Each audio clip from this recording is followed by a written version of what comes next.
ओम नमः शिवाय। आइए सुनते हैं बुध प्रदोष व्रत कथा एवं पूजन विधि। यह व्रत हिंदू तिथि के अनुसार 13वें दिन यानी त्रयोदशी का होता है। त्रयोदशी अथवा प्रदोष व्रत हर महीने में 2 बार आता है, एक शुक्ल पक्ष और दूसरा कृष्ण पक्ष। इस व्रत में भगवान महादेव की पूजा की जाती है।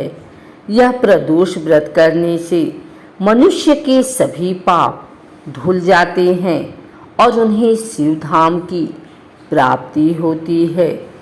त्रयोदशी अर्थात प्रदोष का व्रत करने वाला मनुष्य सदा सुखी रहता है।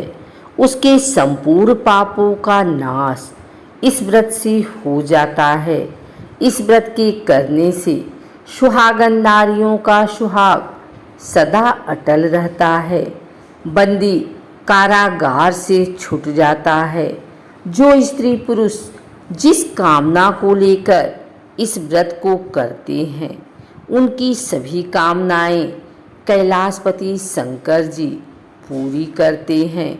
सूत जी कहते हैं, त्रयोदशी व्रत करने वाले को 100 गौदान का फल प्राप्त होता है।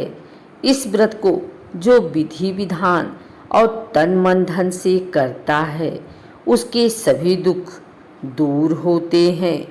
प्रदोष व्रत के दिन व्रती को प्रातः काल उठकर नित्य क्रम से निवृत्त हो स्नान कर शिव जी का पूजन करना चाहिए। पूरे दिन मन ही मन ओम नमः शिवाय का जप करें। पूरे दिन निराहार रहें।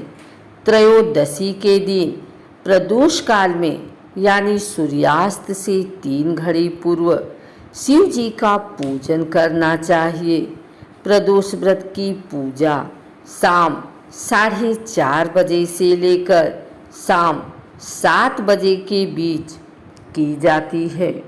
व्रती को चाहिए कि शाम को दोबारा स्नान कर स्वच्छ श्वेत वस्त्र धारण कर लें।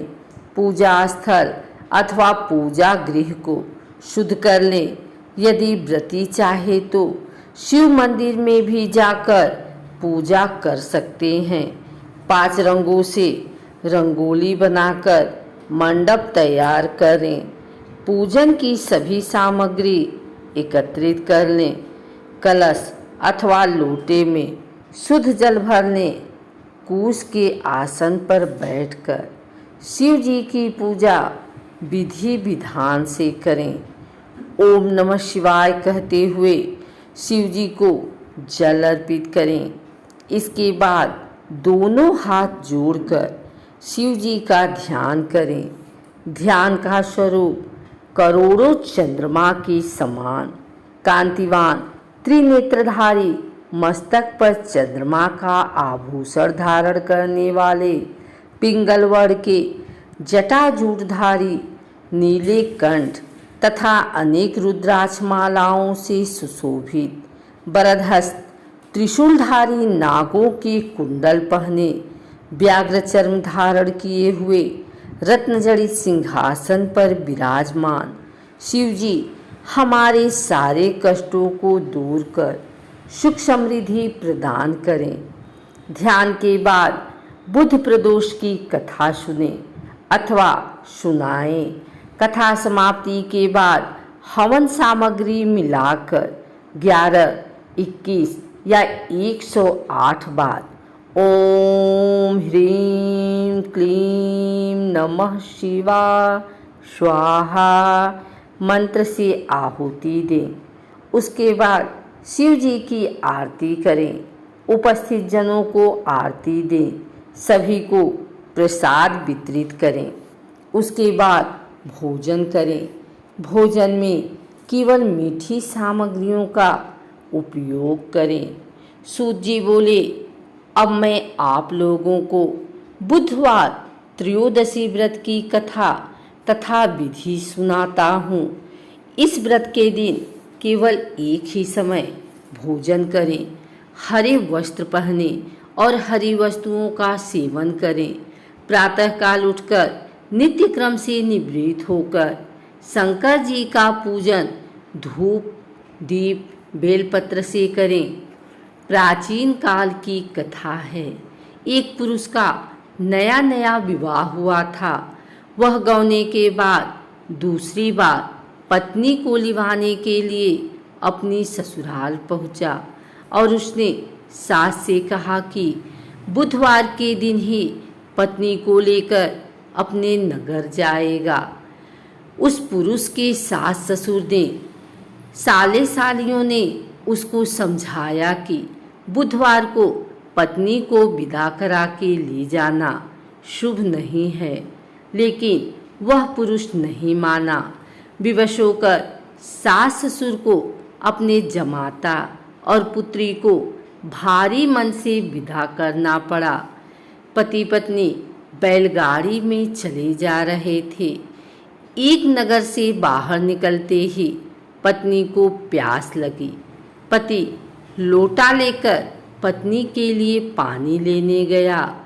जब वह पानी लेकर लौटा तो उसने देखा कि उसकी पत्नी किसी पराये पुरुष के साथ लोटे से पानी पीकर हंस हंस कर बात कर रही है। वह पराया पुरुष बिल्कुल उसी के जैसे शक्ल सूरत वाला था। यह देखकर वह पुरुष दूसरे अन्य पुरुष से क्रोध में आग बबूला होकर लड़ाई करने लगा। धीरे धीरे वहाँ काफ़ी भीड़ इकट्ठा हो गई। इतने में एक सिपाही भी आ गया। सिपाही ने स्त्री से पूछा कि सच सच बता, तेरा पति इन दोनों में से कौन है?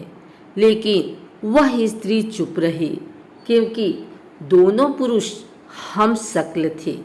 बीच राह में पत्नी को इस तरह लुटा देखकर वह पुरुष मन ही मन शंकर भगवान की प्रार्थना करने लगा कि हे भगवान, मुझे और मेरी पत्नी को इस मुसीबत से बचा लो। मैंने बुधवार के दिन अपनी पत्नी को विदा कराकर जो अपराध किया है उसके लिए मुझे क्षमा करो। भविष्य में मुझसे ऐसी गलती नहीं होगी। श्री शंकर भगवान उस पुरुष की प्रार्थना से द्रवित हो गए और उसी क्षण वह अन्य पुरुष कहीं अंतर ध्यान हो गया।